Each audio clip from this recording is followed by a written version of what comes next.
السلام عليكم ورحمة الله وبركاته. متابعي صفحة الكابتن حبشي الأهلاوي، طالعين نتكلم كده في مباراة الزمالك وبيراميدز كده في السريع. الزمالك وبيراميدز هيلعبوا كمان ساعتين ثلاثة. الزمالك وبيراميدز من شهور فاتت واحنا عارفين ايه اللي هيتم في الماتش ده، عارفين ان الزمالك هيسيب الماتش لبيراميدز او هيفوت الماتش لبيراميدز، او شوف انت عايز تسميه ايه سميه، المهم ان اللي هيكسب بيراميدز. طب ليه احنا بنقول كده؟ بنقول كده عشان تبص كده تشوف الفرق بين الاهلي وبين الزمالك وبين اي نادي تاني. ايه هو الفرق بين الاهلي والزمالك وبين اي نادي تاني؟ الفرق ان النادي الاهلي من سنتين ثلاثه كان بيلاعب بيراميدز وهو واصل افريقيا، يعني هو الفرقه اللي صعدت افريقيا كاول دوري. طيب بيراميدز كان صاعد تاني مع الاهلي، لو كسب الاهلي الماتش ده او اتعادل معاه. الاهلي عمل ايه في الماتش ده؟ الاهلي كان خسران من بيراميدز 1-0، عافر في الماتش وتعادل 1-1، وبسبب كده الزمالك هو اللي صعد افريقيا مع النادي الاهلي. طب النادي الاهلي ما فكرش ليه نفس ما انتوا بتفكروا دلوقتي؟ ليه؟ عشان النادي الاهلي عنده شرف وامانه، ما عندوش تلاعب في المباريات او في النتائج. انما انتوا عايشين على كده ومتعودين على كده.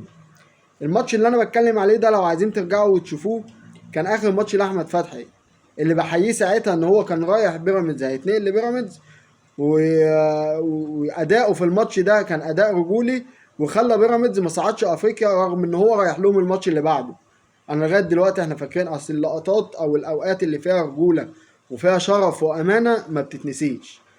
والزمالك عايش على عكس كده، زي ما احنا عارفين كتير قوي مع الاسماعيلي ومع فرق كتير. فالنهارده احنا هنتفرج على مسرحيه حلوه، عايزك تعمل كوبايه الشاي وتقعد تتفرج.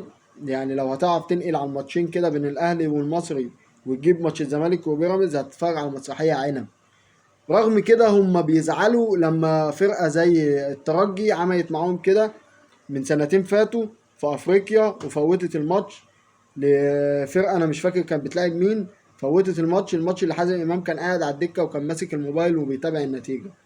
زعلوا وقال لك الشرف والامانه وفوتوا الماتش، رغم ان انتوا تاريخكم كله مبني على الاسلوب ده، ان انتوا تفوتوا وتعملوا، المهم ان الاهلي ما ياخدش اي حاجه. هو ده تفكيركم.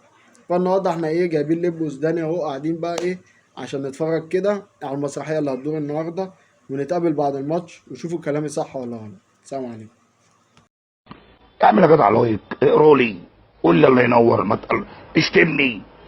هو في ما كده بتقدرني، انما بتعمل تقرا وما تعملش حاجه، تبحلق وتبرق بس في الكومنت او في البوست بحلق بره، انت داخل على الفيسبوك عشان تبقى بحلق بره.